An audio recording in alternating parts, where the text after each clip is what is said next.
வணக்கம் எல்லாருக்கும். இது இன்ஃபினிட்டி சினிமாஸ் தமிழ். இந்த வீடியோ நம்ம பார்க்க போகிறது ரகுதாத்தா அப்படின்னு சொல்லிட்டு கீர்த்தி சுரேஷோட மூவி பற்றி தான். ஸோ இது வந்து ரிவ்யூ மாதிரிலாம் இல்லை.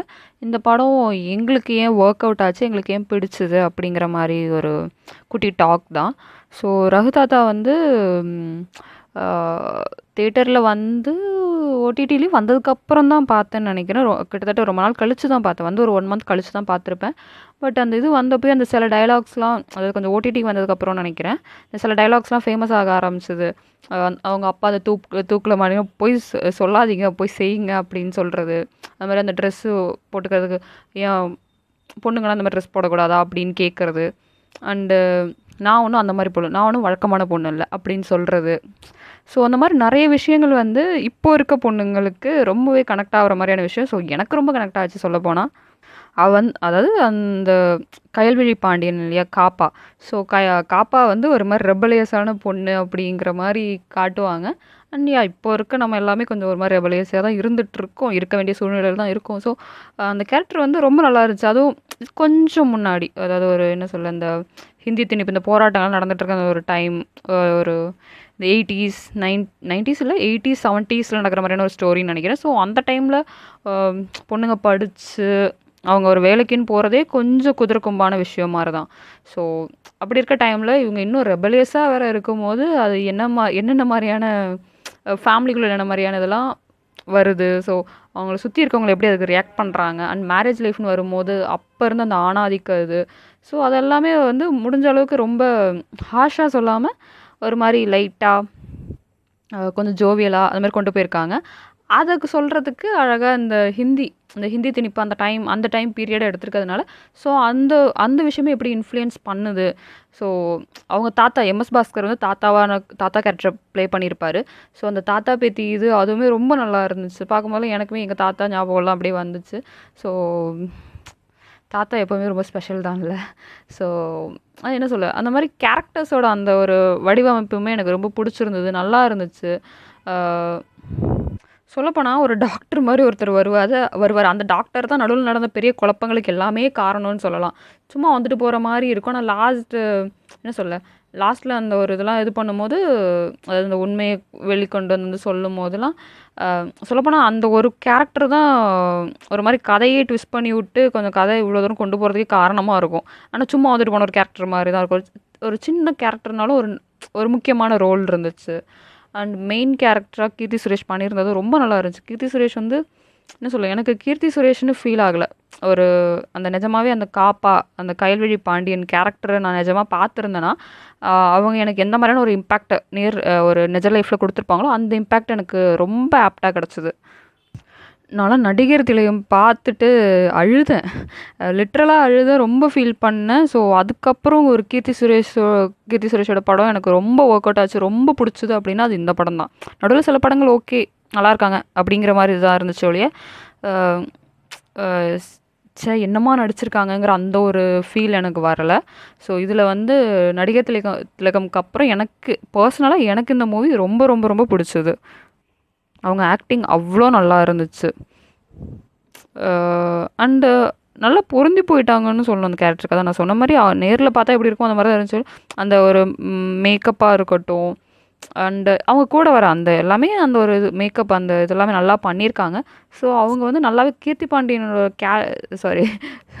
கீர்த்தி சுரேஷ் வந்து கயல்விழி பாண்டியன் அந்த கேரக்டருக்கு வந்து ஒரு பக்காவான கேஸ்டிங் அப்படின்னு தான் சொல்லணும்.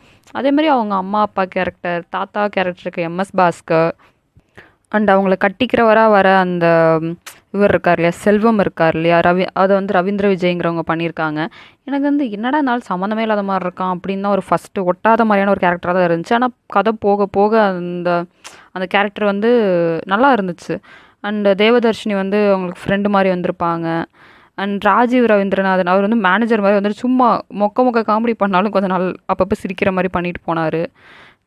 ஸோ ஒரு மாதிரி எல்லாமே ரொம்ப நல்லா இருந்துச்சு. அண்ட் இஸ்மத் பானுங்கிறவங்க வந்து பூங்கோதை, அதாவது அவங்க அண்ணனோட ஒய்ஃப் கேரக்டர் பண்ணியிருப்பாங்க. அவங்க சில விஷயங்கள்லாம் சொல்லும்போது என்ன சொல்ல, நல்லா இருந்துச்சு. அந்த ஒரு கேரக்டர் நல்லா இருந்துச்சு அந்த இடத்துல வரும்போது. அவங்களோட ப்ரெசன்ஸ் வந்து அங்கே நல்லா இருந்துச்சு எனக்கு அந்த மூவியை பொறுத்த வரைக்கும். ஸோ கேஸ்டிங் வைஸ் எனக்கு ரொம்பவே பிடிச்சது. And Kapa what a character அப்படின்னு தான் சொல்லணும். ஏன்னா எல்லாருக்குமே ஆக்சுவலாக என்ன சொல்ல, அவங்கள மாதிரி தான் இருக்கணும் அப்படின்ட்டு. இப்போ நமக்கெல்லாம் நம்ம இவங்கள மாதிரி இருக்கணும், அவங்கள மாதிரி இருக்கணும்னு சில ஒரு இது இருக்கும் இல்லையா? ஸோ பொதுவாக மோஸ்ட் ஆஃப் த பொண்ணுங்களுக்கு இந்த மாதிரி தான் வீட்டில் இந்த மாதிரி எதாவது சொல்கிறாங்கன்னா எதிர்த்து பேசிடணும். நான் இப்படி தான் இருப்பேன், நான் இப்படி தான் அதாவது நம்ம கரெக்டாக இருக்கும்போது நம்ம ஃபேமிலி நமக்கு ஒருத்தங்க சப்போர்ட் இருக்காங்க, நம்மளை கைட் பண்ணி கொண்டு போகும்போது நான் இப்படி தான், நான் இந்த மாதிரி தான் இருப்பேன், நான் இந்த மாதிரி தான் நடந்துப்பேன், நீங்கள் என்ன பண்ணுமோ பண்ணிக்கோங்க, நான் எதுவும் தப்பாக பண்ணலை அப்படிங்கிற அந்த ஒரு கேரண்டியை கொடுத்துட்டு நம்மளோட சுதந்திரத்துக்காக நம்ம ரெபலேஸியாக இருக்கணும். ரெபலேஸுங்கிறத விட நம்மளோட உரிமையை நம்ம தான் வாங்கிக்கணுங்கிற சுச்சுவேஷனில் நம்ம இருக்கும்போது, ஸோ அந்த மாதிரி ஒரு கேரக்டர் அந்த காப்பா கயல்விழி பாண்டியனா இருக்க தான் எல்லாருக்குமே ஒரு ஆசை இருக்கும். உள்ளுக்குள்ளே அந்த ஒரு ஆசை இருக்கும். எனக்குமே அந்த ஆசை உண்டு. ஸோ எனக்கு பார்க்கும்போது ச்சே, நான் அவங்கள மாதிரி தான் இருக்கணும், நான் இன்னும் நிறைய மாறணும், அவங்க எப்படி இருக்காங்க நானும் அந்த மாதிரி இருக்கணும் அப்படிங்கிற மாதிரி அந்த கேரக்டரைசேஷன் பண்ணியிருக்க விதம் எனக்கு அவ்வளோ பிடிச்சது.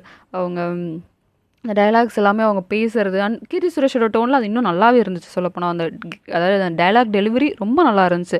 அந்த செல்வமுக்கும் இவங்களுக்கும் நடக்கிற கான்வர்சேஷன் அப்போது, இல்லை வழக்கமாக பொண்ணுங்களுக்குலாம் இந்த வயசுலாம் கல்யாணம், நான் வழக்கமான பொண்ணெல்லாம் இல்லைங்க, அது மாதிரி நான் இப்படி தான் இருப்பேன், அது மாதிரி உங்கள் அப்பா வந்து சொல்லிகிட்டே இருக்காதிங்கப்பா போய் செய்யுங்க அப்படின்னு அவங்களுக்கு போய் தூக்கு போடும் அப்படின்னு விளையாட்டுக்கு சொல்கிறது தான். ஆனால் அந்த எனக்குமே ஒரு மாதிரி கொஞ்சம் இது ரொம்ப ஹார்ஷாக இருக்கும், ஹர்ட் ஆகும்ல அப்படின்னு இருந்துச்சு. ஆனால் அந்த ஒரு அட்மாஸ்ஃபியரில் ஜாவியலாக இருந்ததுனால அந்த டைலாக் அவ்வளோ இம்பேக்ட் கொடுக்கல. பட் அந்த டைலாக் வந்து ஒரு மாதிரி ஜோவியலாக இருந்தாலும் அதில் ஒரு அழுத்தமும் இருந்துச்சு. நான் இப்படி தான்ப்பா, நீங்கள் சும்மா பேசி என்னை மிரட்டிட்டுலாம் இருக்காதிங்க, போய் செய்கிறதுனா செய்யுங்க, நான் எதுவும் என் முடிவை மாற்றிக்க மாட்டேன் அப்படின்னு அந்த ஒரு ஸ்ட்ராங்காக இருக்கிற அந்த ஒரு இது. அண்டு எப்போம்மா கல்யாணம் போட போகிறாங்க நீ உன் திவசத்துக்கு அப்படின்னு சொல்லும்போது, ஸோ அந்த ஒரு டைமிங் அதுவும் ரொம்ப நல்லா இருந்துச்சு. அந்த கேரக்டர் கயல்விழி பாண்டியனுங்கிற அந்த கேரக்டர் அண்ட் அந்த கேரக்டரை கீர்த்தி சுரேஷ் போர்ட்ரே பண்ண விதம் ரொம்ப ரொம்ப ரொம்ப பிடிச்சது. அவ்வளோ நல்லா ஒர்க் அவுட் ஆச்சு, கனெக்ட் ஆச்சு.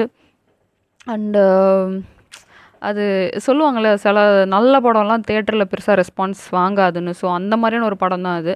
அண்டு அந்த ஆக்சுவலாக அந்த ஹிந்தி இது அந்த அவ்வளோ இதாக கொண்டு வந்திருக்க வேண்டாம். அந்த ஹிந்தி திணிப்பு மேபி அந்த டைமில் நடந்ததுனால அப்படி கொண்டு வந்து அவங்க அதாவது என்ன சொல்ல, அந்த ஒரு சுச்சுவேஷன் வரும்போது அதாவது அவங்களை கல்யாணம் பண்ணிக்கணும் அப்படின்னு இவங்க தான் கேட்டிருப்பாங்க, அந்த செல்வம் கல்யாணம் பண்ணிக்கணும் இவங்க தான் கேட்டிருப்பாங்க. பட் செல்வம் வந்து ரொம்ப ஒரு ஆணாதிக்கம் பிடிச்சவர், ரொம்ப ஒரு அரகண்டான கேரக்டர்.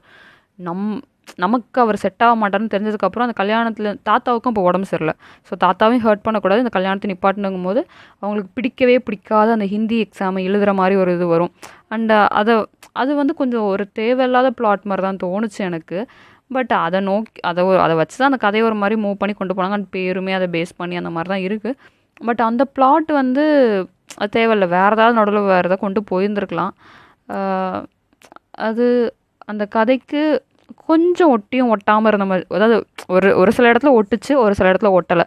அந்த ஒட்டியும் ஒட்டாத ஒரு இதாக தான் அந்த ஹிந்தி எக்ஸாம் எழுதுறது, அந்த ஹிந்தினா ஆவாதுன்னு சொல்கிறது, ஸோ இந்த இதெல்லாம் இருந்துச்சு. மற்றபடி அண்டு அவ்வளோ ஸ்ட்ராங்கானவங்க, அவ்வளோ இதாக இருப்பாங்க அப்படிங்கும்போது அவங்க வந்து என்ன சொல்ல, அந்த ஒரு ஹிந்தி ஒரு இதுக்காக தன்னோட கேரக்டரை மாற்றிக்கிட்டு, தாத்தாக்காக அந்த கேரக்டரை மாற்றிக்கிட்டு அந்த எக்ஸாம் எழுதவும் போகிறாங்க. அண்ட் ஒரு ஆப்வியஸான நார்மல் சுச்சுவேஷனில் யாராக இருந்தாலும் இப்படி ஒரு சுச்சுவேஷன் ஒரு முடிவு எடுப்போம். பட் நான் காப்பானா இப்படி நான் யோசிச்சிட்டேன் இல்லையா, எனக்கு காப்பானா இவங்க தான் இப்படி எனக்கு ஒரு மைண்ட் செட் ஆயிடுச்சு இல்லையா. ஸோ அந்த கயல்விழி பாண்டியன் வந்து அப்படி சூஸ் பண்ணது எனக்கு கொஞ்சம் ஏற்றுக்கும்படியான விஷயமா இல்லை. ஸோ அதை தவிர்த்து எனக்கு இந்த மூவியில் எல்லாமே ஒர்க் அவுட் ஆச்சு, எல்லாமே ரொம்ப நல்லா இருந்துச்சு, அவ்வளோ பிடிச்சது. அண்ட் கடைசியாக அவங்க முடித்த விதமும் என்ன சொல்ல, அவங்க ஒரு ரைட்டராக இருக்காங்க, அவங்களோட ஐடென்டிட்டி தெரிய போது அவங்கள பார்க்க ஒருத்தவங்க வராங்க அண்ட் அவங்க வந்து ஒரு மூவிக்கு கதை எழுத போகிறாங்க அப்படிங்கிற மாதிரி முடியும். ஸோ ஒரு பாசிட்டிவ் ஹோப்போட, ஒரு பாசிட்டிவ் நோட்டோட ரொம்ப நல்லபடியாக முடிஞ்சுது. அந்த ஒரு படத்தோட முடிவும் ஒரு மாதிரி நல்லா இருந்துச்சு. ஸோ ஓவரால் படம் வந்து எனக்கு அவ்வளோ பிடிச்சது, நல்லா ஒர்க் அவுட் ஆச்சு. ஸோ அதை பற்றி தான் சும்மா ஒரு சின்னதாக அதை பற்றி கொஞ்சம் பேசலாமே அப்படின்னு தோணுச்சு. ஸோ உங்களுக்கு இந்த மூவி பிடிச்சது, நீங்கள் தேட்டர்லேயே போய் பார்த்தீங்க அப்படின்னா அதை பற்றியும் சொல்லுங்கள். தேட்டரில் போய் பார்க்கல, ஓடிடியில் வந்ததுக்கப்புறம் தான் பார்த்தேன், இல்லை இந்த மாதிரி டவுன்லோட் பண்ணி தான் பார்த்தேன் அப்படின்னாலும் அதை பற்றியும் சொல்லுங்கள். அண்டு உங்களுக்கு இந்த மூவியில் என்ன பிடிச்சது அதை கண்டிப்பாக சொல்லுங்கள்.